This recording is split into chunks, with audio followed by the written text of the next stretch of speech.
In a decaying Louisiana circus ground, a desperate single mother was about to make the most reckless decision of her life. What started as a last-ditch attempt to avoid eviction took a shocking turn when she came face to face with a hand-drawn map hidden in the ringmaster's trailer. Maya Rodriguez wasn't your typical broke parent. For years, she had studied art history before dropping out to raise her daughter, known for her ability to recognize valuable artifacts. When she purchased the abandoned Mystique Brothers Circus for $1, she had no idea she was walking into a 30-year-old mystery. Maya's desperate gamble would lead to the discovery of $195 million in stolen art buried beneath the big top. What began as a mother's final attempt to save her family would become a dangerous treasure hunt involving federal agents, ruthless criminals, and impossible moral choices that would test everything she believed about right and wrong. Before we jump back in, tell us where you're tuning in from, and if this story touches you, make sure you're subscribed, because tomorrow, I've saved something extra special for you. Maya Rodriguez stared at the eviction notice in her hands, the words blurring together as exhaustion weighted her eyelids. 48 hours. That's all she had left before the sheriff would come knocking, before she and Emma would be out on the street with nowhere to go. The paper trembled slightly, not from fear, she told herself, but from the cheap coffee she'd been nursing since dawn, trying to stretch it until Emma woke up. From the living room came the sound of cardboard scraping against linoleum, followed by Emma's voice in a theatrical whisper. "Ladies and gentlemen, welcome to the most spectacular show on earth." Maya closed her eyes, letting her daughter's imagination wash over her like a bomb. Even surrounded by overdue bills and the constant threat of poverty, Emma could transform their cramped apartment into a world of wonder. The amazing Elephanta will now perform her death-defying tightrope walk, Emma announced, and Maya could picture her daughter carefully walking along the edge of their threadbare rug, arms outstretched for balance. A cardboard box balanced on her head like a circus headdress. Maya folded the eviction notice and slipped it beneath the stack of other demands: electricity, water, her student loan payment that had been in default for 3 months. Each envelope represented another piece of her failure as a mother, another way she'd let Emma down. She'd thought the art history degree would mean something, that her professor's praise and her genuine love for the subject would translate into a career that could support them both. Instead, she dropped out when morning sickness made attending classes impossible. And now she spent her days slinging hash at Mel's diner and her nights cleaning office buildings downtown. The newspaper lay open beside her coffee cup, its classified section marked with red circles around jobs she'd never get, all requiring degrees she didn't have or experience she couldn't claim. Her finger traced down the columns absently until it stopped at something that made her blink twice. Estate auction, Saturday 10 a.m. Mystique Brothers Circus. Complete contents, grounds, and all fixtures abandoned property must be sold. No reserve cash, only. Viewing permitted day of sale. Maya read the advertisement 3 times before it fully registered. Someone was selling an entire circus. Not just equipment or animals, but everything, the whole operation. The address was local, just outside town in what used to be the agricultural district before the farms failed and the land sat empty. "Mama, you have to see this." Emma appeared in the kitchen doorway, dragging a large cardboard box behind her. She'd drawn crayon stripes on its sides and fashioned a tail from one of Maya's old sweaters. "This is Ferdinand the lion, and he's going to jump through a ring of fire." Maya looked at her daughter, really looked at her. Emma's clothes were clean but patched, her sneakers held together with duct tape, her hair pulled back with a rubber band because Maya couldn't afford proper hair ties. But her eyes sparkled with genuine joy, completely unaware that they were 3 days away from homelessness. "That's amazing, sweetheart," Maya said, and meant it. "Ferdinand looks very brave."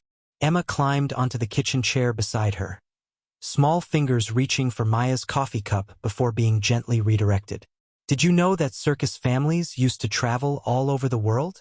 I read about it at the library.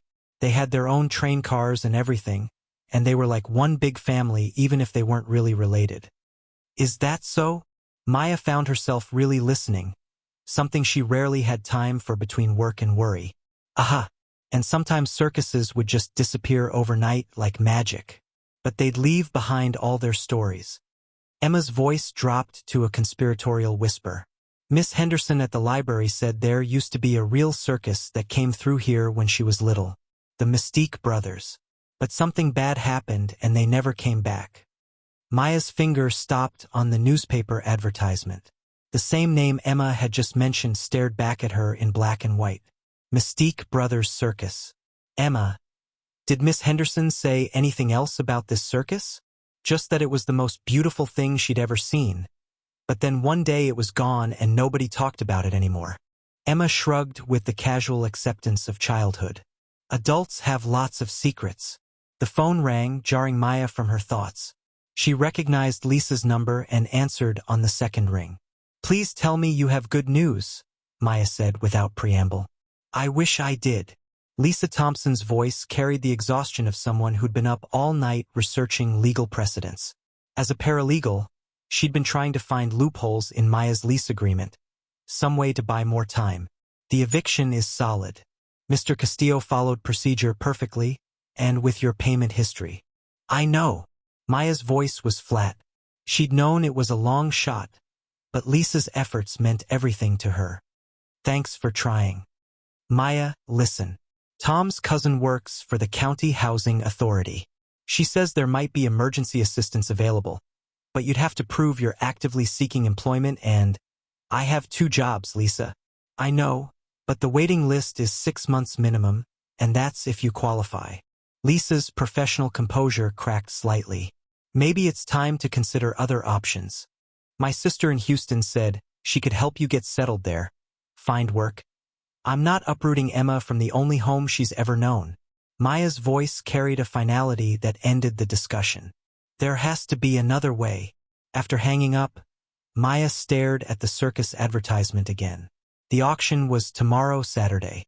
She had exactly $1 in her wallet, the remainder of her last paycheck after paying for groceries and Emma's school lunch money. $1. It was insane. It was desperate. It was probably the stupidest idea she'd ever had. But what if… Mama! Emma's voice broke through her spiraling thoughts. Are you okay? You look like you're thinking very hard. Maya folded the newspaper and looked at her daughter. Emma deserved better than this. Better than living paycheck to paycheck. Better than watching her mother struggle and fail at every turn. She deserved stability, opportunity, hope. Emma. What would you say if I told you we might have an adventure tomorrow? Emma's face lit up like Christmas morning. What kind of adventure? Maya took a deep breath, knowing that what she was about to say would change everything. The kind where we take a chance on something impossible. Saturday morning dawned gray and humid, typical Louisiana weather that promised rain before noon. Maya had barely slept, alternating between excitement and terror at what she was about to attempt. She dressed in her interview clothes, a black skirt and white blouse that had seen better days but still looked professional, and braided Emma's hair with extra care. The drive to the auction site took 20 minutes through increasingly rural roads. Maya's ancient Honda Civic wheezed with each hill, but it held together just long enough to deliver them to a rusted gate marked with faded signs. Mystique Brothers Traveling Circus, America's greatest show. The grounds beyond the gate were like stepping into a fever dream. What had once been a magnificent traveling circus now stood as a monument to decay and abandonment. Canvas tents sagged with the weight of 3 decades worth of rain and neglect. A Ferris wheel tilted at a dangerous angle, its cars swaying in the morning breeze like wind chimes. A carousel sat silent and still, its painted horses frozen mid-gallop, their once bright colors faded to pastels. Emma pressed her face against the car window, her breath fogging the glass. It's like a fairy tale, she whispered, but a sad one.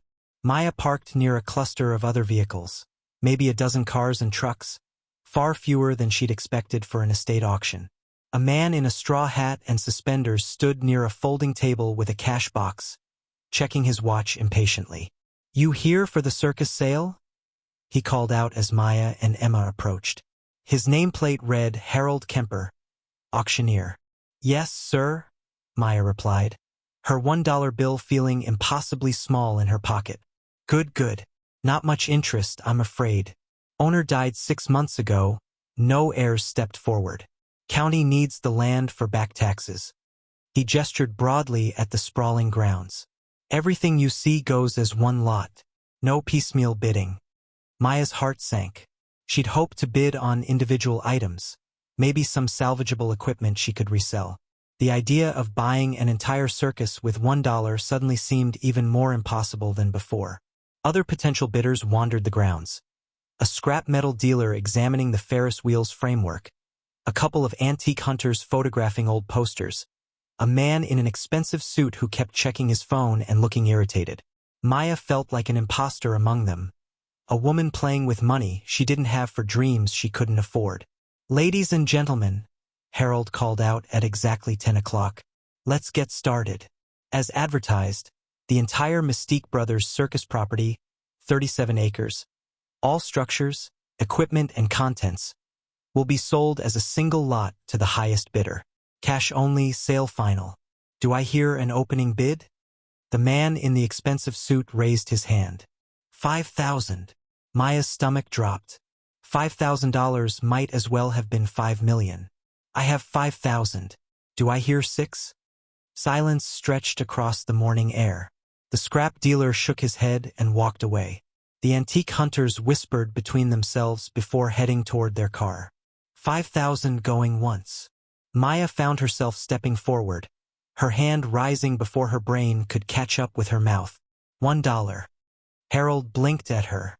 "Ma'am, there's already a bid of 5,000 on the table." "I understand, sir, but you asked for bids and I'm bidding $1. The man in the suit laughed, not unkindly, but with the dismissive amusement of someone who'd never been desperate. "This isn't a charity auction, lady. I bid 5 grand. "Actually," Maya said, surprised by the steadiness in her own voice. "You bid 5,000 when the auctioneer asked for opening bids, but now he's asking if anyone will bid 6,000. You haven't made a new bid." Harold consulted his notes, frowning. "The lady's technically correct. Current bid stands at 5,000. Do I hear 6? The suited man's phone rang, and he answered it with an annoyed gesture. Maya caught fragments of his conversation. Something about another property, a better location, financing falling through. After a few minutes, he hung up and shook his head at Harold. "I'm out. Deal fell through on my end." Harold looked around at the remaining handful of people. 5,000 going once. Going twice. $1. Maya called out again. "Ma'am, you can't just keep bidding $1. The current high bid is 5,000. But if no one else bids, and you're asking for new bids." Maya felt every eye on her, but she pressed on. According to Louisiana auction law, if the current high bidder withdraws and no other qualified bids are received, the auctioneer must accept the highest remaining bid. She'd learned that from watching Lisa research legal procedures, but she prayed she was remembering correctly. Harold scratched his head and consulted a worn copy of state regulations. After several long minutes, he looked up. "Well, I'll be damned. You're right. Anyone else want to bid on this property?" The remaining spectators exchanged glances, but no hands rose. "All right then. I have a bid of $1. Going once. Going twice." Harold's gavel hovered in the air. "Sold to the lady in black for $1. Maya stood frozen, unable to believe what had just happened. Emma tugged at her sleeve, eyes wide with excitement. "Mama, did we just buy a circus?" Maya looked around at the rusted rides, the sagging tents, the impossible scope of what she'd just committed herself to. She thought about their empty apartment, the eviction notice, the bills stacked on her kitchen table. "Yes, baby," she said, her voice barely above a whisper. "I think we just bought a circus." As Harold approached with the paperwork, Maya realized that her desperate gamble had worked. She was now the owner of 37 acres of abandoned dreams and forgotten magic. The question was whether she'd just saved her family or destroyed them completely. The morning mist was beginning to lift, revealing the full scope of the Mystique Brothers Circus in all its decaying glory. And somewhere in the distance, Emma had already begun exploring, her laughter echoing across the grounds like the ghost of shows long past. Maya signed the deed with a trembling hand, officially making her the owner of something she couldn't afford to maintain and had no idea how to manage. But as Emma's delighted shrieks carried on the morning air, Maya felt something she hadn't experienced in years. The terrifying, exhilarating sensation of hope. Maya's hand trembled slightly as she folded the deed and slipped it into her purse, the paper still warm from Harold's ancient printer. The reality of what she'd just done settled over her like the Louisiana humidity. Thick, inescapable, and slightly suffocating. She owned a circus now. An entire, abandoned circus that probably cost more per month in property taxes than she made at both her jobs combined. Emma had already wandered toward the carousel, her small figure dwarfed by the towering structure. Even in its decrepit state, the ride retained an otherworldly beauty. Hand-carved horses frozen mid-gallop, their paint faded but their craftsmanship still evident in every flowing mane and flared nostril. Maya recognized the artistry immediately. This wasn't mass-produced carnival equipment but something created by master woodcarvers, probably worth thousands of dollars if restored. "Mama, look!" Emma called out, her voice echoing strangely in the open space. "This horse has real glass eyes." Maya approached carefully, noting how the wooden platform sagged in places where moisture had warped the boards. The central mechanism was seized with rust, but the brass fittings suggested quality construction. Her art history training kicked in automatically, cataloging details and estimating value even as her practical side calculated the impossible cost of restoration. "Be careful, sweetheart. Some of these boards might not be stable." Emma nodded solemnly but continued her exploration, running her fingers along the carved details with the reverence of someone who understood she was touching something magical. "Do you think they'll ever play music again?" "I don't know, baby. Maybe." Maya's voice carried more hope than conviction. They moved deeper into the grounds, passing a funhouse whose mirrors reflected distorted images of themselves. Maya elongated and wavering, Emma compressed into a laughing imp. The mirrors were cracked but not shattered, creating fractured reflections that somehow seemed appropriate for their current circumstances. Everything about their lives had become fractured lately. The big top dominated the center of the property, its red and white striped canvas gray with age and decorated with artistic patterns of mildew. Guy ropes hung loose, and several tent stakes had pulled free from the soggy ground, but the main structure still stood. Maya approached the entrance cautiously, pushing aside a canvas flap to peer inside. The interior took her breath away. 3 rings marked by faded chalk circles stretched across a wooden floor that had somehow survived 3 decades better than she'd expected. Tiered seating rose on all sides, and high above, a network of cables and platforms spoke to the trapeze artists who had once flown through this space. Shafts of morning light filtered through small tears in the canvas, creating an almost cathedral-like atmosphere. "It's beautiful," Emma whispered, slipping her hand into Maya's.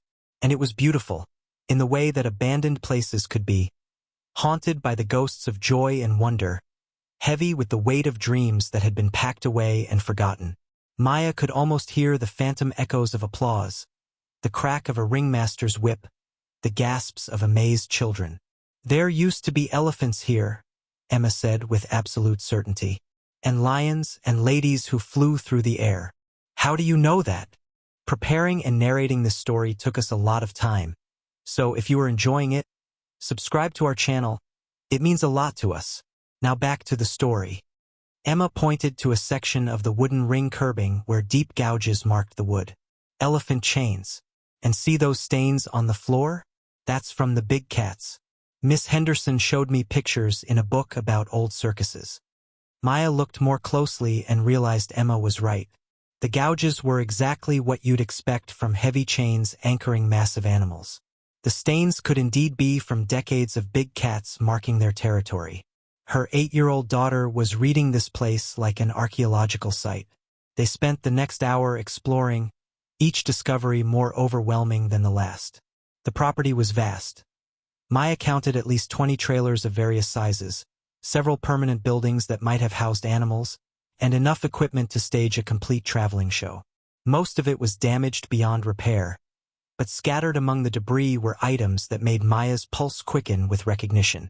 Vintage circus posters, their graphics bold and colorful despite water damage. A collection of juggling equipment that might appeal to collectors. Costume trunks filled with sequined outfits that, while dated, showed the kind of craftsmanship that modern theatrical costumers would appreciate. Each item represented potential income, not much individually, but collectively. Mama, this one's different. Emma stood before the largest trailer, positioned slightly apart from the others. Where most of the trailers were simple aluminum rectangles, this one was elaborate.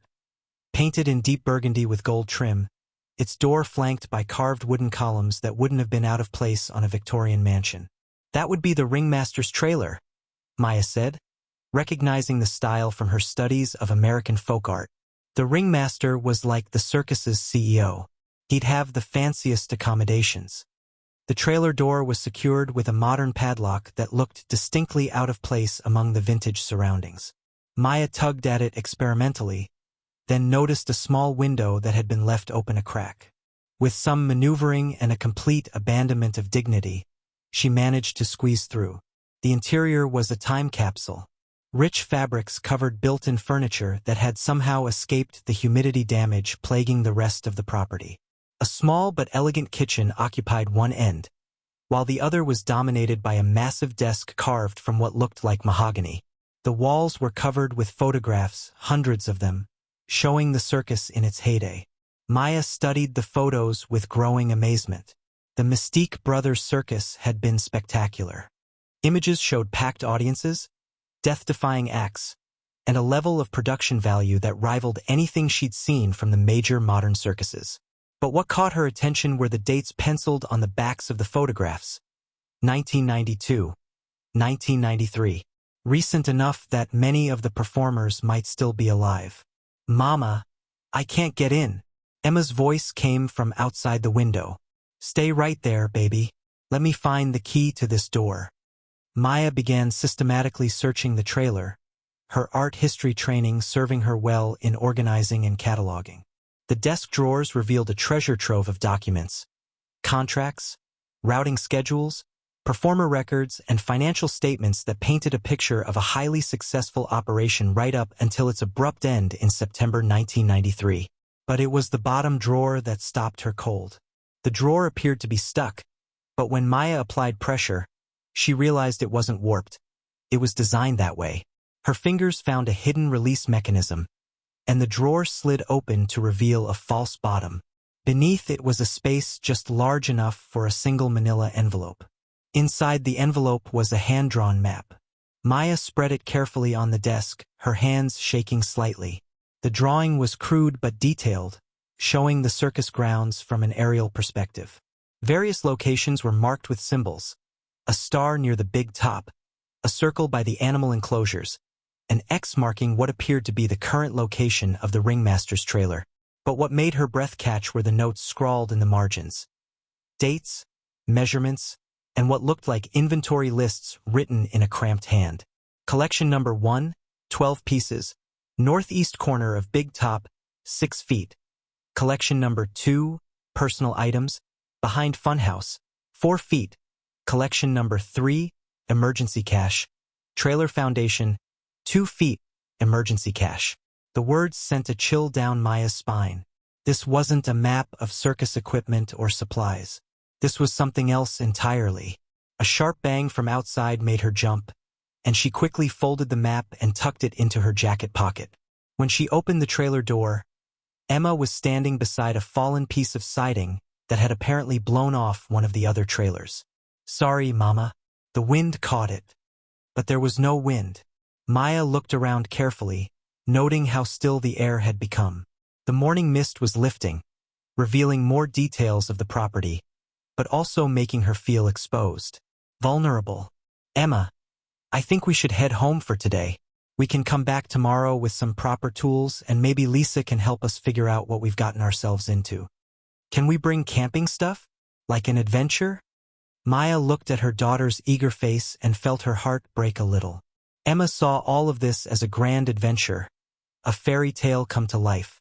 She had no idea they were homeless in 3 days if Maya couldn't figure out how to turn this impossible purchase into actual money.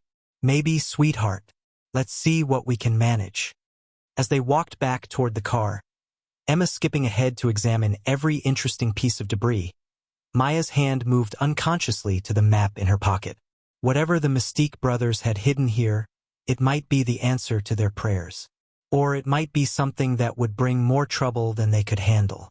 But standing in the shadow of the big top, watching Emma's pure joy at discovering this forgotten world, Maya realized that for the first time in months, she felt something besides desperation. She felt possibility. The drive home was quiet, Emma having fallen asleep against the window. Maya's mind raced with plans, inventory lists, repair estimates, potential buyers for salvageable items. But underneath the practical calculations, the map seemed to burn in her pocket like a secret too dangerous to acknowledge. As they pulled into the parking lot of their apartment complex, Maya made a decision that would change everything. Tomorrow, they would return to the circus with shovels. That evening, Maya sat at her kitchen table with the map spread before her like a puzzle she was afraid to solve. Emma had gone to bed an hour ago, but Maya could hear her moving around in the next room, probably arranging her cardboard circus animals in elaborate formations. The eviction notice lay beside the map, a stark reminder that she had exactly 36 hours to either find a miracle or pack their belongings into whatever boxes she could scrounge. The map was more detailed than she'd initially realized. Someone had taken considerable time drawing it, marking not just locations but measurements, compass directions, even notes about soil conditions and drainage patterns. This wasn't the work of someone hiding a few personal belongings. This was the work of someone who expected to be gone for a long time. Maya pulled out her laptop, a second-hand machine that took 5 minutes to boot up, and began researching the Mystique Brothers Circus. What she found made her stomach tighten with a mixture of excitement and dread. The first few search results were innocuous enough. Local newspaper articles from the early 1990s praising the circus's performances, advertising upcoming shows, featuring interviews with performers. But as she dug deeper, the tone of the coverage changed. Mystique Brothers Circus cancels final shows, September 15, 1993 local circus under investigation by state police. September 20, 1993 museum theft ring. Circus connection suspected. October 2, 1993 Maya's art history background had included several courses on art theft and recovery. She recognized the pattern immediately, legitimate cultural organizations being used as fronts for moving stolen goods. Circuses were perfect for it. They traveled constantly, had legitimate reasons for transporting large, wrapped objects, and operated in cash-heavy environments where financial irregularities might go unnoticed. But the scope of what she was reading made her hands shake. The articles mentioned thefts from museums across the South, paintings, sculptures, rare manuscripts, jewelry collections. Conservative estimates placed the total value of stolen items at over $50 million. Though the actual figure could be much higher. The investigation had gone cold when the circus simply vanished overnight, leaving behind only abandoned equipment and unanswered questions. "Mama!" Emma's sleepy voice came from the hallway. Maya quickly minimized the browser window and folded the map. "What's wrong, baby?" "I can't sleep. I keep thinking about the circus." Emma padded into the kitchen in her oversized pajamas, rubbing her eyes. "Did you know the Mystique brothers were real people? I found them in the library database." "You did research at school?" Maya pulled Emma onto her lap, inhaling the familiar scent of her daughter's strawberry shampoo. "During computer time, Mrs. Rodriguez said I could use the library system to look up local history." Emma's voice carried the pride of someone who'd made an important discovery. The Mystique brothers were Antonio and Vincent Torelli, and they had a younger brother named Tommy who was supposed to inherit the circus, but something bad happened. Maya felt ice form in her stomach. What kind of bad thing? The articles didn't say exactly, but there were pictures. Antonio was the ringmaster. He's the one who lived in the fancy trailer we found. Vincent did the business stuff and Tommy worked with the animals. Emma yawned and snuggled closer. But then in 1993, there's no more articles about them. It's like they just disappeared. "Emma, I need you to promise me something. Don't tell anyone else about the circus yet. Okay? Not your teachers, not your friends. Let's keep it our secret until we figure out what we're dealing with. Is it like a treasure hunt? Maya looked down at her daughter's trusting face and felt the weight of responsibility settle over her like a lead blanket. Maybe, sweetheart, but some treasures come with complications. After Emma went back to bed, Maya continued her research. The deeper she dug, the more convinced she became that the map was connected to the thefts. The timing was perfect. The circus had vanished just as the investigation was heating up. If the Torelli brothers had been involved in moving stolen art, they would have needed somewhere safe to store it while the heat died down. Somewhere like an abandoned circus ground that everyone assumed had been thoroughly searched and cleared. Maya made a decision that scared and thrilled her in equal measure. Tomorrow she would take Emma back to the circus, but this time they would bring shovels. The next morning dawned overcast and humid, with the kind of heavy air that promised afternoon storms. Maya had borrowed gardening tools from Lisa, after inventing a story about needing to clear debris from their new property, and packed a cooler with sandwiches and water bottles. To Emma, it was the camping adventure she'd hoped for. To Maya, it was quite possibly the most reckless thing she'd ever attempted. They arrived at the circus grounds just after 9, parking near the big top where Maya hoped they'd be less visible from the road. Emma immediately ran off to explore new areas they hadn't seen the day before, while Maya studied the map and tried to correlate its markings with the actual terrain. The first location marked on the map was relatively easy to identify. A spot about 50 feet northeast of the big top center ring, marked with a star and the notation collection number 112 pieces, 6 feet. Maya paced off the distance, accounting for 30 years of ground shift and vegetation growth, then began to dig. The Louisiana soil was soft and loamy, easy to work despite the humidity. At 3 feet, Maya's shovel struck something solid. Not the metallic ring of buried treasure, but the dull thud of wood. She cleared the dirt more carefully and found herself looking at the corner of what appeared to be a wooden crate. "Emma, come here," Maya called, her voice tight with excitement and fear. Together, they cleared enough dirt to reveal a wooden box roughly the size of a coffin, its surface stained but remarkably well preserved. A modern combination lock secured the lid. Someone had updated the security sometime after burial. "What do you think is in it?" Emma whispered. Maya pulled out her phone and took pictures from every angle, documenting the find before proceeding. Her art history training had included museum techniques for handling potentially valuable artifacts, and every instinct screamed that whatever was in this box was significant. The combination lock was a problem. Maya tried the obvious numbers, dates from the circus's operation, birth years she'd found in her research, but nothing worked. She was about to give up when Emma pointed to a series of numbers carved into the wooden lid itself. "Mama, look, is that part of the decoration?" Maya looked more closely. What she'd initially dismissed as wood grain was actually a series of carved numbers. 1839. The year the first major traveling circus had toured America, a date any circus historian would know. The lock clicked open. Inside the crate, wrapped in oiled canvas and plastic sheeting, were paintings. 12 of them, just as the map had indicated. Maya lifted the first one carefully, her hands trembling as she recognized the brushwork and composition. It was a Degas.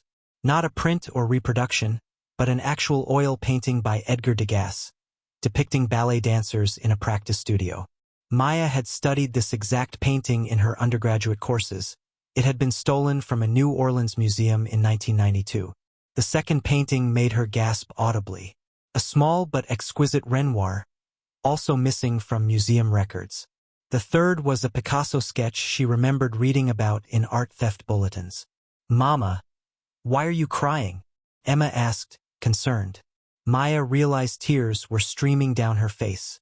She was looking at artwork worth millions of dollars, possibly tens of millions. Enough money to solve every problem they'd ever had, to buy Emma everything she'd ever wanted, to secure their future for generations. And it was all stolen. "Emma, we need to cover this back up and think about what to do next. But we just found it. Isn't this good?" Maya looked at her daughter's confused face and realized that Emma was right. This should be good news. This should be the miracle they needed. But Maya's art history background made it impossible to ignore the reality of what they discovered. These weren't just valuable objects. They were pieces of cultural heritage that had been stolen from institutions meant to preserve them for everyone. As they carefully rewrapped the paintings and secured the crate, Maya's mind raced through the implications. If she reported the find, she might be eligible for a recovery reward. Museums and insurance companies often paid substantial sums for the return of stolen art. But involving authorities would also mean investigations, questions about how she'd found the cash, possible legal complications. If she didn't report it, if she tried to sell the pieces privately, she'd be committing a federal crime. But Emma needed food, shelter, stability. How could Maya choose abstract moral principles over her daughter's immediate needs? "Mama, there's a car coming." Emma's voice was tight with alarm. Maya looked up to see a police cruiser turning through the circus gates, moving slowly across the uneven ground toward their location. Her first instinct was panic. Someone had seen them digging, reported suspicious activity. But as the car approached, she realized the driver wasn't in uniform. The vehicle stopped about 20 feet away, and a man in his 40s stepped out.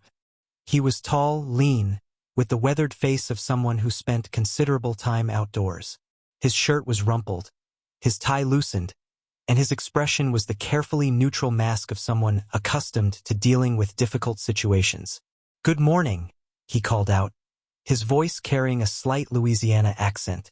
"I'm Detective Marcus Rivera, Louisiana State Police.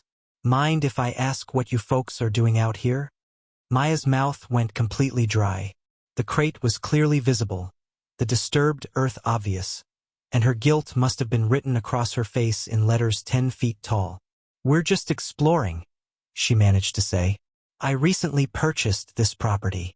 Rivera's eyebrows rose slightly. "You're the lady who bought this place at auction? For $1? But looking at Emma through the car window, seeing her daughter's complete faith that Mama would somehow make everything work out, Maya realized she didn't have the luxury of cynicism. Emma needed stability, safety, and a future. If that meant trusting a cop who claimed to want to help rather than simply arrest her, then that was what she'd have to do. "If I agree to this partnership, what happens next?" "Next, we cover this crate back up and make sure no one else knows what we found until we're ready. Then we use the map to locate the other burial sites and assess exactly what we're dealing with. Once we know the full scope, we contact the FBI and arrange for a controlled recovery operation." "How long will that take?" "Weeks, possibly months. These things move slowly once federal agencies get involved." Rivera folded the map carefully and handed it back to Maya. "But Mrs. Rodriguez, I need you to understand something. The moment we start this process, there's no going back. Are you prepared for your life to become very complicated very quickly?" Maya looked around at the abandoned circus, at the decay and rust and forgotten dreams scattered across 37 acres of Louisiana soil. She thought about the eviction notice on her kitchen table, about Emma's cardboard circus animals, about the years of struggle that had led them to this impossible moment. "Detective Rivera, my life is already complicated. The question is whether it's going to be complicated and poor or just complicated." Rivera almost smiled. "Fair enough. Let's start covering this up and see what the rest of the map tells us." As they began shoveling dirt back over the crate, Maya felt something shift inside her chest. For the first time in years, she wasn't just reacting to crises. She was making choices that could change everything. Whether those choices would save her family or destroy them remained to be seen. But standing in the shadow of the big top, working alongside a detective who'd spent half his career chasing this case, Maya realized she was no longer fighting alone. "I notice you've asked me to continue with part 5, but you've specified only 100 words, which would be far too short for a story part that should be around 1,000 words like the previous parts. Would you like me to write part 5 at the full 1,000 word length to match the story's established format? Or did you mean something different?" The story outline indicates part 5 should cover Detective Rivera revealing the full scope of the case and proposing his alliance with Maya, which would require substantially more than 100 words to develop properly. 3 days had passed since Maya's uneasy alliance with Detective Rivera began. They'd located 2 more burial sites using the map, each containing similar wooden crates filled with stolen artwork and artifacts. The scope of what they'd uncovered was staggering: paintings, sculptures, rare manuscripts, and jewelry that Rivera estimated could be worth close to the $200 million figure the newspapers had speculated about 30 years ago. Maya sat in Mel's diner during her afternoon break, stirring her coffee absently while Emma colored at the adjacent table. Rivera had insisted they maintain normal routines while he coordinated with federal authorities, but normalcy felt impossible when Maya knew she was sitting on the art crime discovery of the decade. Maya Rodriguez? The voice was soft but carried an authority that made Maya look up immediately. An elderly woman stood beside their table, her silver hair perfectly styled despite the Louisiana humidity, her clothes suggesting old money rather than new wealth. But it was her eyes that caught Maya's attention. Sharp, intelligent, and carrying the weight of someone who'd seen too much. "Yes, ma'am. Can I help you?" "My name is Eleanor Whitmore. I believe we need to talk." The woman glanced meaningfully at Emma. "Privately." Maya's protective instincts flared immediately. Rivera had warned her that news of their discovery might leak, that people with various interests in the Mystique Brothers case would start appearing. But this woman didn't fit the profile of either federal agent or criminal associate. "Emma, sweetheart, why don't you go ask Sarah for some more crayons?" Maya nodded toward the waitress behind the counter. Once Emma was out of earshot, Eleanor slid into the opposite booth seat uninvited. "I was there the night the Torelli brothers buried their treasure. September 14th, 1993. I've been waiting 30 years for someone to find it." Maya felt ice form in her stomach. "I don't know what you're talking about, dear. I'm 78 years old and I've been carrying this secret for 3 decades. Detective Rivera already approached me yesterday asking if I'd noticed any unusual activity at the old circus grounds." Eleanor's voice carried the patience of someone accustomed to dealing with skeptical audiences. "He didn't need to tell me what you'd found. I already knew." "Who are you?" "I was the ticket taker for the Mystique Brothers Circus from 1987 until the night they disappeared. I lived in a small trailer on the grounds and handled all the customer interactions." Eleanor's hands folded precisely on the table. "I was also the only witness to what really happened that final night." Maya glanced around the diner, noting how normal everything appeared despite the fact that her world had become completely surreal. "What did you see?" The brothers knew the police investigation was closing in.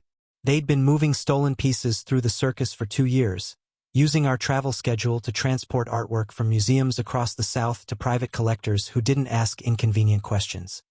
Eleanor's voice dropped to barely above a whisper. But something went wrong with their final deal. The buyer backed out, law enforcement was asking questions, and suddenly they were stuck with millions of dollars worth of stolen art and nowhere to fence it. So they buried it. Not immediately.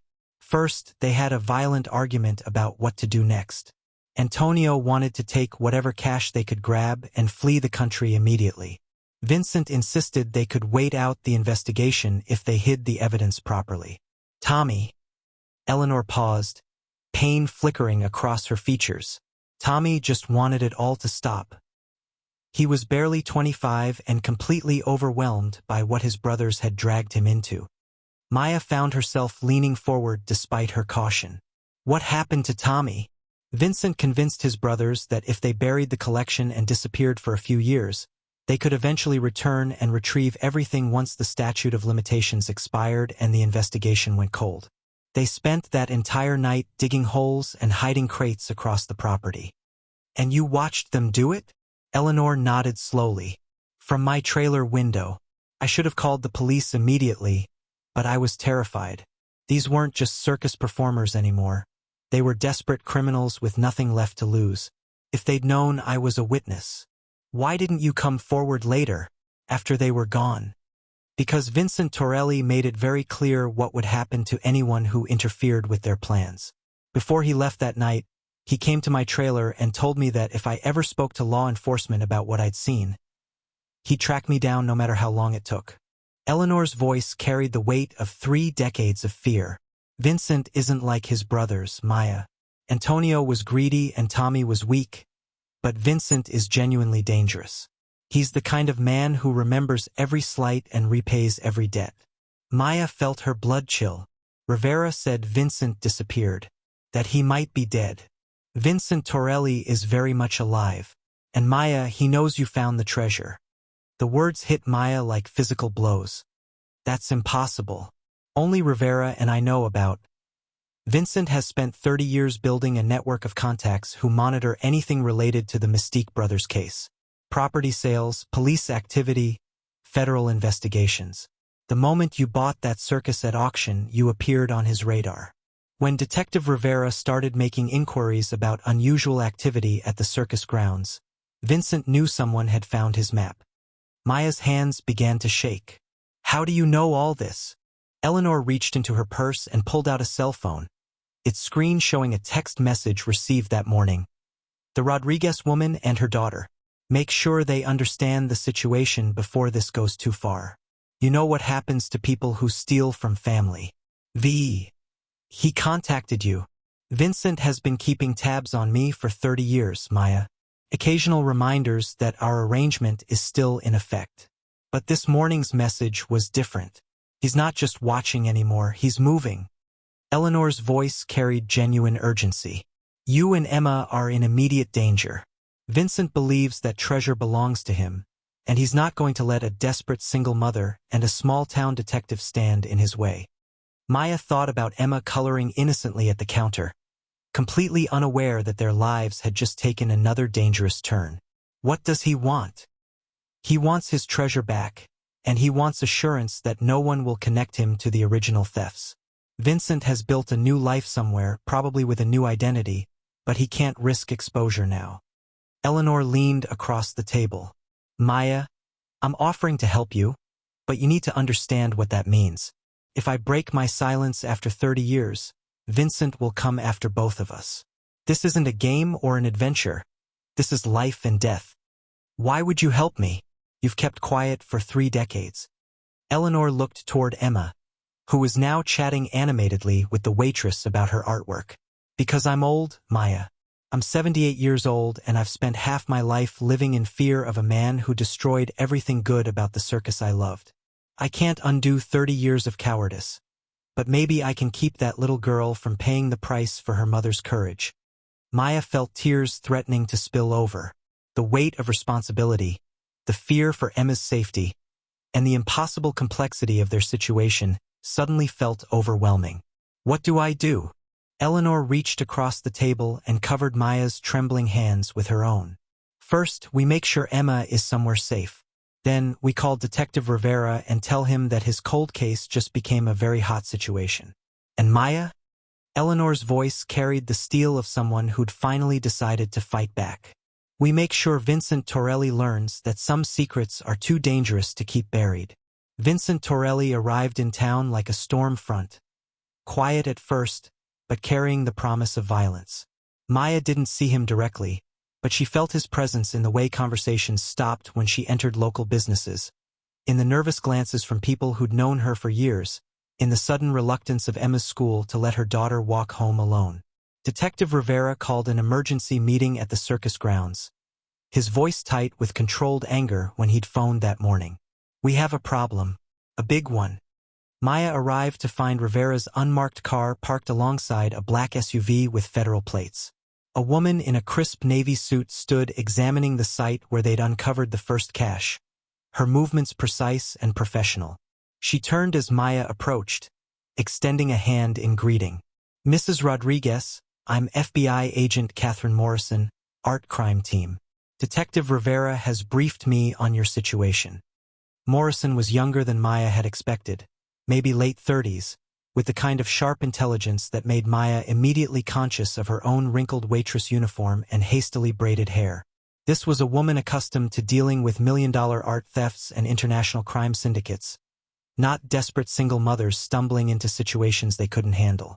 Agent Morrison, I want to be clear about something, Maya said, surprising herself with the steadiness of her own voice.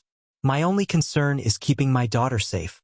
I don't care about rewards or recognition. I just want Emma protected. I understand your priorities, Mrs. Rodriguez. But I'm afraid the situation has evolved beyond simple protective custody. Morrison pulled out a tablet, swiping through what appeared to be surveillance photos. Vincent Torelli entered the United States 3 days ago, using a Canadian passport under the name Victor Torres. He's been living in Montreal for the past 15 years, running what appears to be a legitimate import business. Appears to be? Rivera asked. Vincent's been very careful, very patient. He's built a new identity, established legitimate income streams, even married and had children. But our financial analysis suggests he's been using his business to quietly move stolen artwork through private collectors for over a decade. Maya felt sick. So he never stopped. The Mystique Brothers heists were just the beginning. Vincent learned from those early mistakes, too much attention, too many high-profile thefts in a short time frame. His current operation is much more sophisticated. Morrison's expression grew grim, which makes him significantly more dangerous than the desperate criminal who fled Louisiana in 1993. A new voice interrupted from behind them. Vincent always was the smart one. Maya spun around to see a man emerging from the shadow of the big top, tall, gaunt, with the hollow-eyed look of someone who'd spent decades trying to drink away his memories. His clothes were clean but threadbare, his hands shaking slightly with the tremor of chronic alcoholism. "Tommy Mystique," Rivera said quietly. "I was wondering when you'd show up." Tommy approached slowly, his gaze moving between the federal agent and the disturbed earth that marked their excavation sites. "Heard through the grapevine that someone finally found Antonio's treasure map. Figured it was only a matter of time before Vincent came calling." "Mr. Mystique," Agent Morrison began, "we'd very much like to speak with you about how my brothers turned me into an accessory to federal art theft. About how I've spent 30 years knowing exactly where millions of dollars in stolen paintings were buried while living in a trailer that floods every time it rains." Tommy's laugh was bitter and broken. "Lady, I've been waiting 30 years for someone to ask me the right questions." Rivera stepped forward carefully. "Tommy, we know Vincent contacted Eleanor Whitmore. Has he reached out to you?" "Vincent doesn't contact people, detective. He makes appointments." Tommy pulled a crumpled piece of paper from his pocket. "Got this slipped under my door last night. Same handwriting, same threats, same promises he's been making since 1993. Maya couldn't read the note from where she stood, but she could see Rivera's expression darken as he scanned it. "What does it say?" she asked. "Vincent wants a family meeting. Tonight at the circus grounds. He's proposing a deal." Rivera looked up at Tommy. "He says if you cooperate with his recovery operation and ensure law enforcement stays out of it, he'll cut you in for a percentage of the final proceeds." "And if I don't cooperate?" Tommy's smile held no warmth whatsoever. "Then he'll make sure I join Antonio in whatever afterlife awaits men who destroy everything they touch." Agent Morrison was typing rapidly on her tablet. "We can offer you protective custody, Mr. Mystique. Full federal witness protection if you're willing to testify about the original thefts and help us build a case against Vincent." "You don't understand," Tommy said, shaking his head. "Vincent isn't some desperate fugitive anymore. He's had 15 years to build resources, establish connections, plan for exactly this scenario. You think putting me in witness protection will stop him? Vincent spent 2 years planning those museum heists down to the minute. You think he doesn't have contingencies for this?"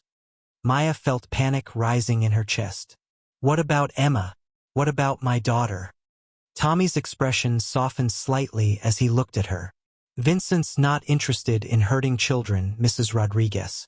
But he's very interested in making sure adults understand the consequences of interfering with his business."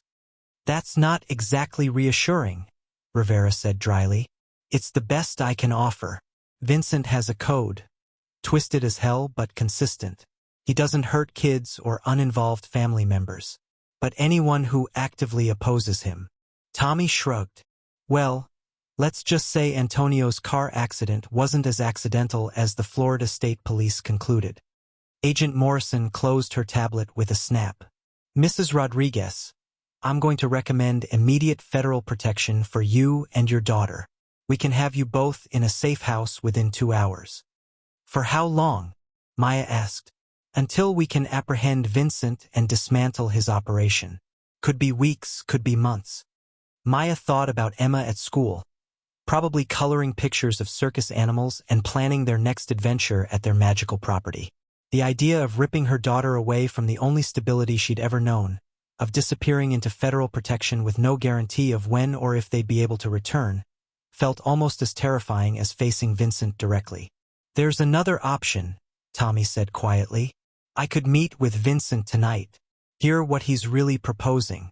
Maybe there's a way to resolve this that doesn't involve anyone getting hurt. Absolutely not, Rivera said immediately. Tommy, the man threatened to kill you. Vincent threatens everyone. That's how he negotiates. But he's also pragmatic. If I can convince him that fighting federal law enforcement is more expensive than cutting a deal. Tommy paused, looking at the scattered excavation sites. How much of the collection have you recovered so far? Agent Morrison glanced at Rivera before answering. Based on the map and our preliminary excavations, we estimate we've located roughly 60% of the buried items. Current value assessment is approaching $200 million. Tommy let out a low whistle. Christ, no wonder Vincent's willing to risk exposure. That's retirement money for 10 generations. Mr. Mystique, Maya said, her voice barely above a whisper. If you meet with Vincent tonight, what happens to Emma and me? Tommy was quiet for a long moment, studying her face with the attention of someone weighing life and death decisions. That depends on what Vincent really wants, Mrs. Rodriguez, and whether I can convince him that some things are worth more than money. Agent Morrison stepped between them. I cannot allow a civilian to enter into negotiations with a known criminal. Mrs. Rodriguez, my recommendation stands. Federal protection, effective immediately. But Maya was looking at Tommy, seeing something in his eyes that hadn't been there when he'd first approached. A kind of resolve, maybe even hope. What if there was a third option? Maya asked. What if we could give Vincent what he wants without anyone getting hurt? Rivera and Morrison both started to object, but Tommy held up a hand. Mrs. Rodriguez, what exactly are you thinking? Maya took a deep breath, knowing that what she was about to propose would either save her family or destroy them completely. What if Vincent could have his treasure back legally? What if there was a way for everyone to get what they need?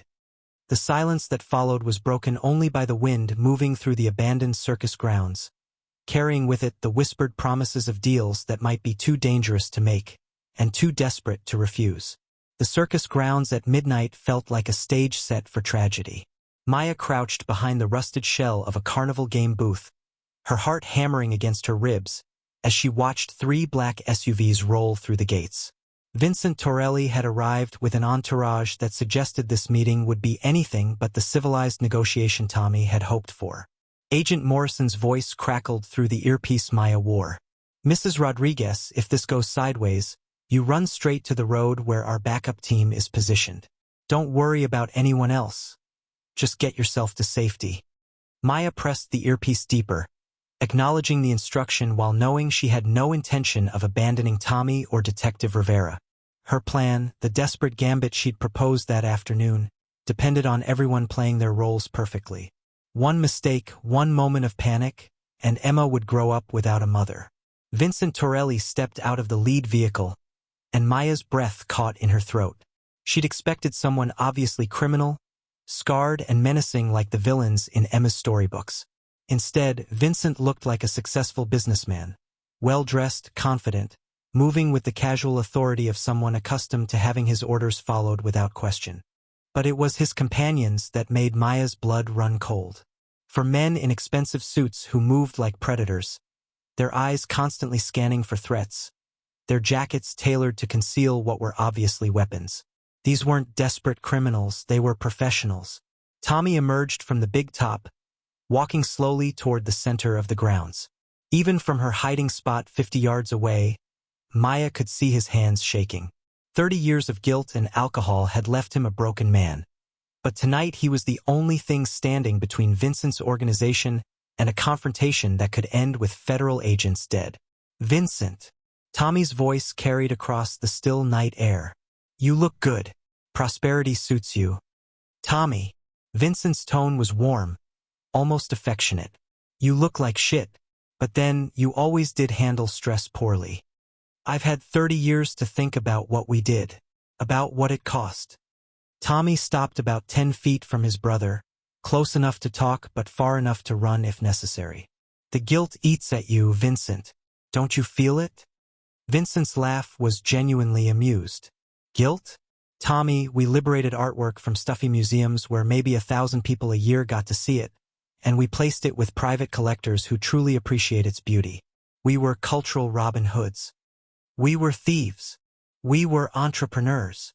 Vincent's voice hardened slightly. And we were family, which is why I'm offering you one last chance to remember where your loyalties lie. Through her earpiece, Maya heard Agent Morrison coordinating with backup teams positioned around the perimeter. The FBI had wanted to arrest Vincent the moment he set foot on the property, but Maya had convinced them to wait. Her plan required Vincent to commit himself fully, to reveal not just his intentions but the scope of his current operation. The woman who found our collection, Vincent continued, she's caused considerable inconvenience. My contacts tell me she's been cooperating with law enforcement, helping them map out everything Antonio buried. Maya Rodriguez is just a single mother trying to make a better life for her daughter. She didn't ask for any of this. No, but she made choices, and choices have consequences. Vincent gestured toward his men, and Maya saw them spread out in a loose circle around Tommy. I'm prepared to be reasonable, Tommy. The woman returns what she's found, signs a non-disclosure agreement, and disappears. Maybe relocates somewhere far away with a nice settlement to help her start over. And if she refuses? Vincent's pause was eloquent. Then she'll discover that some problems solve themselves. Maya pressed her earpiece, knowing this was the moment they'd been waiting for. Vincent had just made a clear threat against a civilian witness in the presence of federal agents. Combined with his admission of the original thefts, they had enough to make arrests that would stick. But Tommy wasn't finished. Vincent, I need to tell you something. About the night we buried everything. Tommy's voice grew stronger, more focused. Antonio didn't bury all of it where the map shows. Vincent's casual confidence flickered for the first time. What are you talking about? After you left to make arrangements for our escape, Antonio got paranoid. He was convinced someone would find the map eventually, so he moved about 20% of the collection to a location only he knew. Tommy reached into his jacket, and Vincent's men immediately tensed. Relax, it's just this. Tommy pulled out a folded piece of paper, another map, this one clearly older and more detailed than the one Maya had found. Antonio gave this to me the night he died, made me promise to keep it safe until it was time to retrieve everything. Vincent's eyes locked onto the paper with an intensity that made Maya shiver. This was a man who'd spent 15 years building a new life while knowing that $40 million worth of stolen art was buried somewhere beyond his reach. The possibility of recovering it all was worth any risk. Show me, Vincent said quietly. Tommy unfolded the map, and even from her hiding spot, Maya could see Vincent lean forward eagerly. The additional burial sites were marked in different ink, with notations that suggested they contained some of the most valuable pieces from the original thefts. Tommy, you beautiful, secretive bastard. Vincent's voice carried genuine affection. Do you have any idea how long I've wondered what happened to the Monet collection? They're safe. All of them. But Vincent. Tommy refolded the map carefully. I'm not giving this to you. The temperature around the meeting seemed to drop 10 degrees. Vincent's men shifted position slightly, hands moving closer to concealed weapons. Excuse me, I'm giving it to the FBI. Tonight, along with a full confession about my role in the original thefts and everything I know about your current operation. Tommy's voice carried the strange peace of someone who'd finally decided to stop running. It's over, Vincent. All of it. The explosion of violence that followed happened so quickly that Maya almost missed her cue. Vincent's men moved with practiced efficiency, but Tommy had positioned himself perfectly. As the first gunshot echoed across the circus grounds, Tommy dove behind the solid steel base of the carousel, clutching the map to his chest. FBI, drop your weapons. Agent Morrison's voice boomed from concealed speakers as floodlights suddenly illuminated the entire meeting area.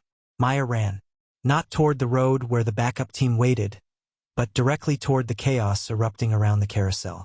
This was the part of the plan that Morrison had explicitly forbidden, but Maya had known from the beginning that she wouldn't be able to stay hidden while Tommy risked his life for them. Vincent's organization was professional, but they'd been caught completely off guard. Federal agents emerged from concealment points around the circus grounds, their tactical lights and laser sights turning the abandoned carnival into a battlefield. Vincent himself had dropped behind one of his SUVs, shouting orders that his men couldn't hear over the sound of gunfire and law enforcement commands.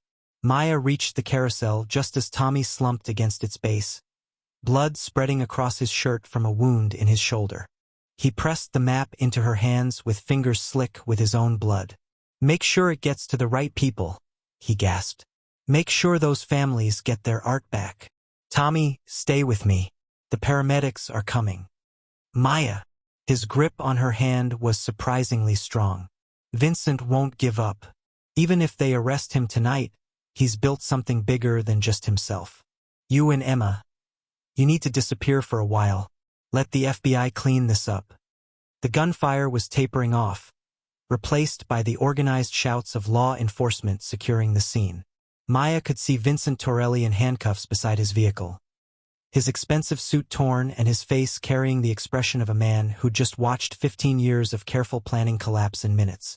Detective Rivera appeared beside them, pressing a field dressing against Tommy's wound. "Ambulance is 3 minutes out. You're going to be fine, Tommy." "Rivera." Tommy's voice was growing weaker. "The woman and her kid. They did the right thing here. Make sure they get taken care of." Maya looked around at the controlled chaos of the federal arrest operation, at the floodlights turning the abandoned circus into something resembling its former glory, at the dozens of law enforcement officers who'd risked their lives to end a 30-year-old case. "It's over," she whispered. Not sure if she was trying to convince Tommy or herself, Agent Morrison approached, her professional composure intact despite the adrenaline and smoke still hanging in the air. "Mrs. Rodriguez will need extensive debriefings over the next several days, but I want you to know, what you did tonight took extraordinary courage." Maya looked down at the second map in her hands, knowing it represented the final piece of a puzzle that had destroyed one family and threatened to destroy hers. But they'd survived. Emma was safe at Lisa's house, probably asleep and dreaming of carousel horses and circus adventures, completely unaware that her mother had just helped close one of the longest-running art theft cases in FBI history. As the paramedics loaded Tommy into the ambulance, conscious and stable, they assured her. Maya realized that the abandoned circus grounds would never be the same. But then again, neither would she. The desperate single mother who'd bid $1 on impossible dreams 3 weeks ago was gone, replaced by someone who'd faced down criminals and federal investigations and chosen to do the right thing even when it nearly cost everything. Vincent Torelli's arrest would make national news within hours. The recovery of nearly $200 million in stolen artwork would be celebrated by museums and law enforcement agencies around the world. But standing in the floodlit remains of the Mystique Brothers Circus, watching the last of the criminals being loaded into federal transport vehicles, Maya knew the real victory was simpler and more profound. Emma would grow up safe. The nightmares were finally over. 6 weeks after Vincent Torelli's arrest made headlines across 3 states, Maya sat in Agent Morrison's temporary field office in downtown Baton Rouge, staring at documents that would determine the rest of her and Emma's life. The bureaucratic aftermath of recovering nearly $200 million in stolen art was proving almost as complex as the original investigation. "The museum consortium has approved a recovery reward of $12 million, Morrison said, sliding the official paperwork across her desk. "That's 6% of the total recovered value, which is standard for cases of this magnitude. The insurance companies are offering an additional $4 million for pieces that were never expected to be recovered." Maya's hands trembled as she read the figures. $16 million. More money than she'd ever imagined existing, let alone belonging to her. Enough to buy Emma everything she'd ever dreamed of, to ensure her daughter never knew poverty or uncertainty again. There are conditions, Morrison continued. You'll need to testify in Vincent's trial, which could take up to 2 years given the complexity of his international operation. The reward money will be held in escrow until all legal proceedings are complete. And Maya, Morrison's professional demeanor softened slightly. You need to understand that this level of financial windfall will fundamentally change your life in ways you can't predict. Through the office window, Maya could see the circus grounds in the distance. The property had been declared a federal crime scene and would remain sealed until the investigation concluded, but she'd received preliminary approval to convert it into something positive once the legal complications resolved. I've been thinking about that, Maya said quietly, about what Emma and I really need versus what we want. She pulled out a folder of documents she'd prepared with Lisa's help. I want to accept a different arrangement. $500,000 for our cooperation and testimony. The remainder goes to a fund for art education and museum programs, specifically targeting underprivileged communities. Morrison blinked in surprise. Mrs. Rodriguez, you're talking about walking away from $15.5 million. I'm talking about keeping enough money to give Emma stability and opportunities while using the rest for something that honors what those stolen pieces were meant to represent. Maya's voice grew stronger as she spoke. Those paintings and sculptures weren't meant to be locked away in private collections or buried in circus grounds. They were meant to inspire people, to teach them, to make beauty accessible to everyone. The office was quiet except for the hum of air conditioning and the distant sounds of downtown traffic. Morrison studied Maya's face intently, as if trying to understand a decision that defied every expectation about human nature and sudden wealth. Maya, I have to ask, are you making this choice because you feel guilty about finding the art? Because if so, I need you to know that what you did was completely legal and morally right. You deserve every penny of that reward. It's not guilt, Maya said, surprising herself with how certain she sounded. It's understanding. Before all this happened, I thought our problems were about money. But they weren't really. They were about hope, about feeling like Emma and I had a future worth working toward. She gestured toward the window, where the circus grounds lay bathed in afternoon sunlight. $500,000 gives us that future. College for Emma, a real home, the chance for me to finish my degree and maybe teach art history someday. The rest. Maya shrugged. The rest belongs to everyone who'll never get to see a Monet or a Picasso because they can't afford museum admission or art classes.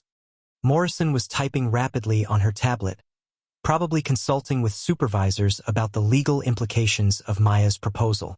After several minutes, she looked up with an expression that might have been admiration. I'll need to run this through multiple departments, but I think we can structure something that accomplishes what you're describing. There's precedent for reward recipients establishing charitable foundations, especially in art recovery cases. What about Emma? Maya asked. I know she's too young to understand all of this now, but someday she'll realize we could have been wealthy beyond imagination. What if she resents the choice I'm making for both of us? Morrison smiled, the first genuine warmth Maya had seen from the federal agent. Mrs. Rodriguez, in my experience, children who grow up watching their parents make principled decisions under pressure tend to develop pretty strong moral compasses themselves. Emma's going to be proud of you. The meeting concluded with handshakes and promises of follow-up communications, but as Maya walked to her car, she felt a lightness she hadn't experienced since childhood. The weight of impossible wealth had been lifted from her shoulders, replaced by something far more valuable, the knowledge that she'd chosen correctly when it mattered most. Her phone buzzed with a text from Lisa. Emma's art teacher wants to meet with you. Says she's never seen a child so excited about museum field trips. Whatever you've been telling her about art history is really sinking in. Maya smiled, thinking about her daughter's growing fascination with the stories behind beautiful things, her questions about how artists lived and what inspired their greatest works. Emma might never own a Monet, but she would understand why they mattered. She would know that some things were worth more than money. As Maya drove toward Emma's school, she realized that the abandoned circus had given them exactly what they'd needed. Not treasure buried in the ground, but the discovery that they were capable of far more than they'd ever imagined. They'd survived federal investigations and criminal threats. They'd made choices that honored both justice and compassion. Most importantly, they'd learned that some forms of wealth could never be stolen, because they lived not in buried crates but in the courage to do right even when no one was watching. The future stretched ahead of them like an empty stage, ready for whatever performance they chose to create. 8 months after the last federal agent had packed up their temporary command center and left the circus grounds, Maya stood at the entrance to what had once been the Mystique Brothers' Big Top, watching Emma lead a group of local children through the newly opened Louisiana Art Recovery Center and Museum. "And this painting here," Emma announced with the confidence of someone who'd spent months preparing for this moment, "is called Dancers at the Bar by Edgar Degas. It was stolen from a museum in New Orleans in 1992, but it came home because people cared enough to do the right thing." The children pressed closer to examine the masterpiece, their faces reflecting the same wonder Maya remembered from her own first encounters with great art. The museum displayed only a carefully curated selection of the recovered pieces, those that insurance companies and original institutions had agreed to loan permanently to the small Louisiana facility that had emerged from tragedy. "Mom, tell them about the secret map," Emma called out, her voice carrying across the restored space where circus rings had once held center stage. Maya approached the group, noting how the converted Big Top had been transformed into something that honored both its circus heritage and its new purpose. The original tent structure remained, but climate control systems protected the artwork while maintaining the sense of wonder that had made the circus magical. Vintage circus posters hung alongside information about art theft prevention, creating an educational experience that was uniquely their own. "The map taught us something important," Maya said, kneeling to the children's eye level. "Sometimes the most valuable treasures aren't the ones you keep for yourself, but the ones you share with others." Detective Rivera emerged from what had once been the ringmaster's trailer, now converted into the museum's administrative offices. He'd taken early retirement from the Louisiana State Police and accepted Maya's offer to serve as the facility's security director, a position that allowed him to protect the art he'd spent decades trying to recover. "Mrs. Rodriguez, the insurance investigators are here for the quarterly review," he said, then smiled at the group of children. "And Tommy's outside if you want to say hello." He brought some stories about the old circus days. Tommy Mystique had become an unexpected treasure himself. 6 months of sobriety and purpose had transformed the broken man who'd been shot during Vincent's arrest into something approaching the showman he'd once been destined to become. His talks about circus history, carefully edited to focus on the performer's artistry rather than the criminal activities, had become one of the museum's most popular programs. Maya guided the children outside, where Tommy was setting up a small demonstration of juggling techniques used by circus performers of the 1920s. His shoulder still showed the effects of Vincent's bullet, but his hands were steady and his eyes clear. "Gather round, young folks," Tommy called out in the theatrical voice Maya had learned was his natural speaking style when he wasn't drinking. "Let me tell you about the art of keeping beautiful things in the air where everyone can see them." As the children laughed and tried to imitate Tommy's simple juggling patterns, Maya found herself thinking about the strange journey that had brought them all to this moment. The woman who'd bid $1 on an impossible dream 8 months ago bore little resemblance to the person she'd become. College classes in museum studies filled her evenings while Emma slept. A modest house on 5 acres adjacent to the museum grounds provided them with stability and space. Most importantly, they discovered that their adventure at the circus had been just the beginning of something larger. Agent Morrison appeared beside her, carrying the quarterly reports that kept the federal government satisfied about the proper stewardship of recovered cultural artifacts. "Maya, I wanted you to know. Vincent's trial concluded yesterday. 47 counts of art theft, money laundering, and criminal conspiracy. He'll spend the rest of his life in federal prison." "How do you feel about that?" Maya asked. Morrison was quiet for a moment, watching Emma demonstrate proper painting techniques to a younger child. Satisfied that justice was served, but also grateful that this case ended with education and healing rather than just punishment. "Vincent destroyed a lot of things, but what you've built here, this creates something positive from all that damage." Maya looked around at the grounds that had once held only decay and secrets. The carousel had been restored to working condition, its hand-carved horses carrying children who laughed without knowing they were riding pieces of American folk art worth hundreds of thousands of dollars. The funhouse mirrors reflected not distorted images of desperation, but the joy of families discovering that art and beauty were meant to be shared, not hoarded. Emma seems to have found her calling, Morrison observed as they watched Maya's daughter explain color theory to a group of teenagers. She wants to be a museum director someday. Says she's going to travel the world finding lost art and bringing it home where people can see it. Maya's voice carried the kind of pride that had nothing to do with money and everything to do with watching your child develop passions that would sustain her entire life. As the afternoon wound down and families began to drift toward their cars, Emma joined Maya for their daily walk through the grounds, a ritual that had replaced their old apartment's evening routine of worrying about bills and eviction notices. "Mama, do you ever miss it?" Emma asked as they passed the spot where the first cache of stolen art had been buried. "Being regular poor people instead of whatever we are now?" Maya considered the question seriously. They weren't wealthy in any traditional sense. The museum operated on a modest budget, and their personal income from Maya's work as its director was comfortable but not extravagant. But they were rich in ways that mattered: purpose, security, the knowledge that their work contributed to something larger than themselves. "I miss the simplicity sometimes," Maya admitted, "when our biggest worry was whether we could afford groceries for the week instead of whether we're properly maintaining millions of dollars worth of cultural artifacts." "But you don't regret it? Giving away all that money?" Maya stopped walking and looked at her daughter. Really looked at her. Emma had grown in the past 8 months, not just physically but in confidence and curiosity. She spoke knowledgeably about art history, asked thoughtful questions about social justice and cultural preservation, and carried herself with the assurance of someone who knew her place in the world. "Emma, what do you think would have happened if we'd kept all that money?" Emma was quiet for several minutes, a habit she developed when asked to consider complex questions seriously. "I think we would have been afraid," she finally said. "Afraid of losing it, afraid of people wanting it from us, afraid of not deserving it. And we probably would have stopped coming here, stopped learning about all the beautiful things people create." Maya felt tears threaten to spill over.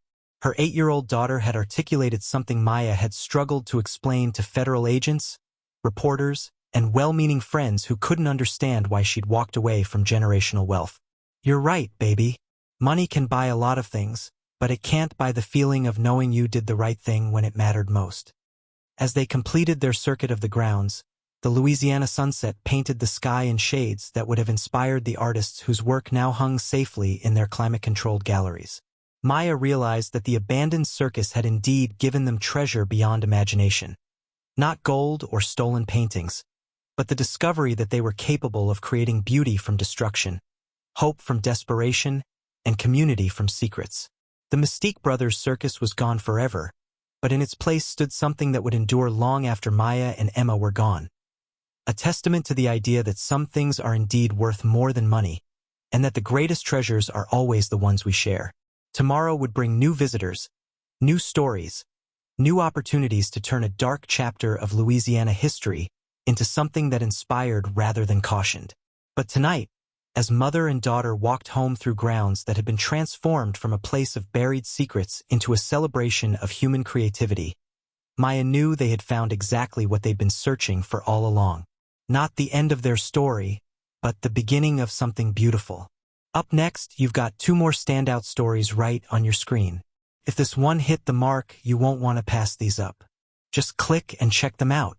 And don't forget to subscribe and turn on the notification bell so you don't miss any upload from us.